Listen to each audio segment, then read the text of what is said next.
Hi, in this video I will talk about my very first impressions of using Paul Rubens 50% cotton watercolor block. As it is a block, it means that all sides of this paper are glued together and you don't need to use any tape or paper clips or anything else to stretch your paper and avoid buckling. It is the most convenient and the most expensive way of buying paper. Everything is cut and stretched for you.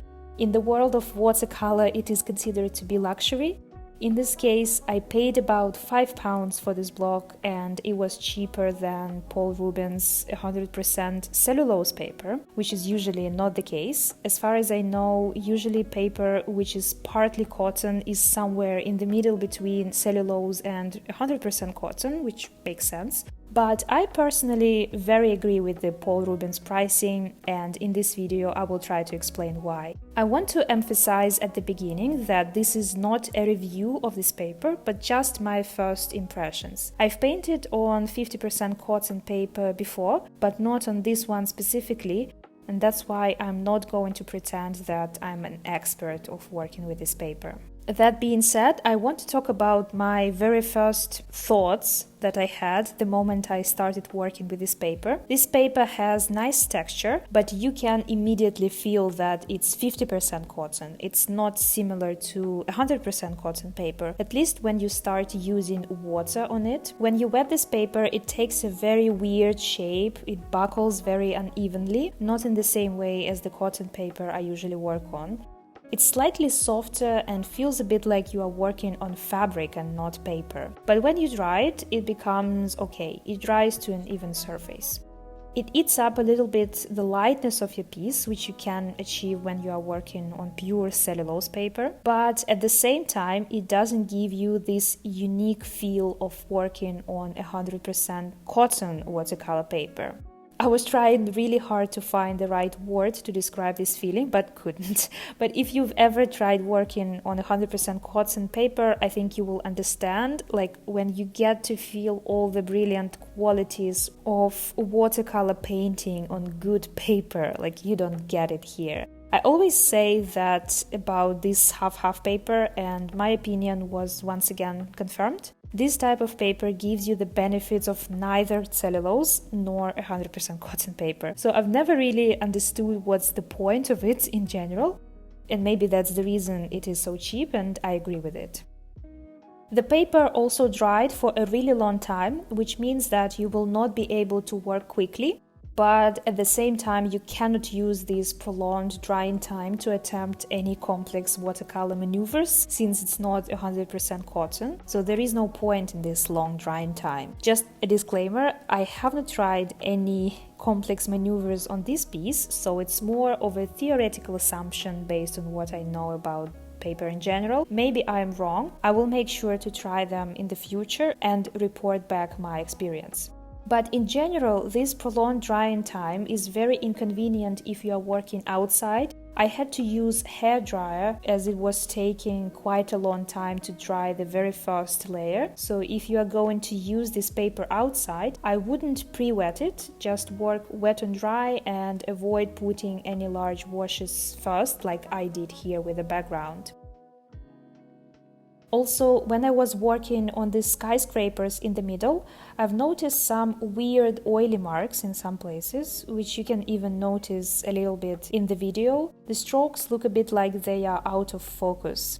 I'm looking at the piece now when it's completely dry, and I think they are not noticeable anymore, but they were in the process.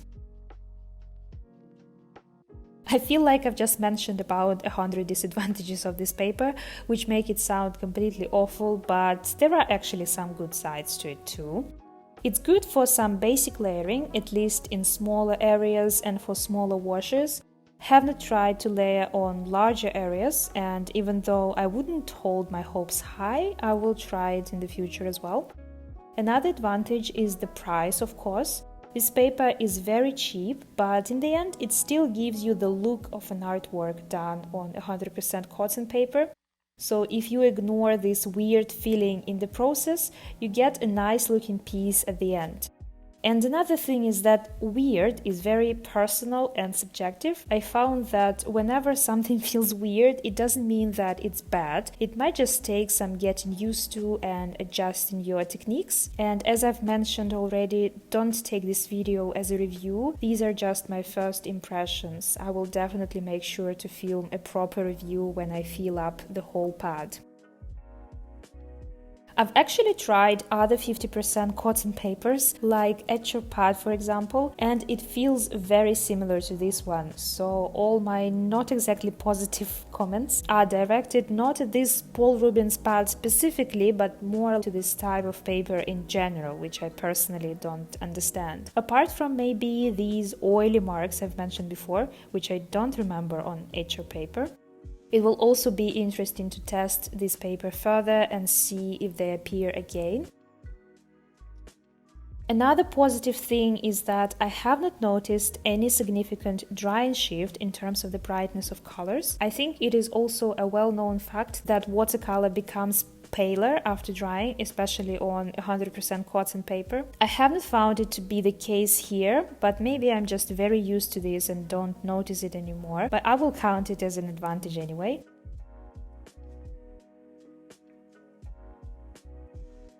As you will see, granulation shows well on this texture too, so once again it looks like 100% cotton paper, but doesn't really feel like one when you are working on it.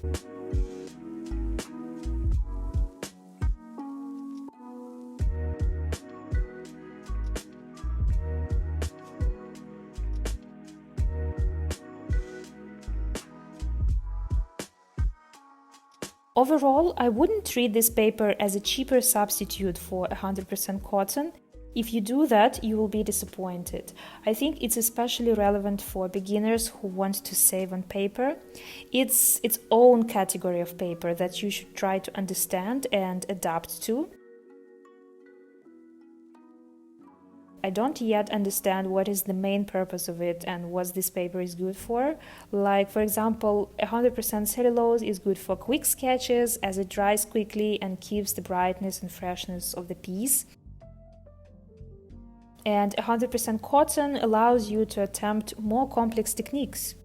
I've been thinking about it, but don't have any ideas yet, so if you know this paper well and do have some ideas regarding its purpose, please share it in the comments. At the moment, I only see this paper as a way for manufacturers to offer a cheaper cotton paper, like it's still cotton, but much cheaper than 100%, which in my opinion is a mistake to treat it in the same way as 100% cotton.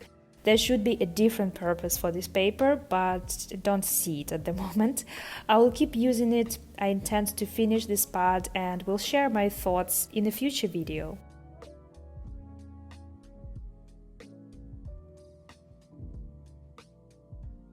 As I said, I will be very curious to hear about your experience of using this kind of paper, as that will be all from me. I hope you've enjoyed the video and I will see you in the next one.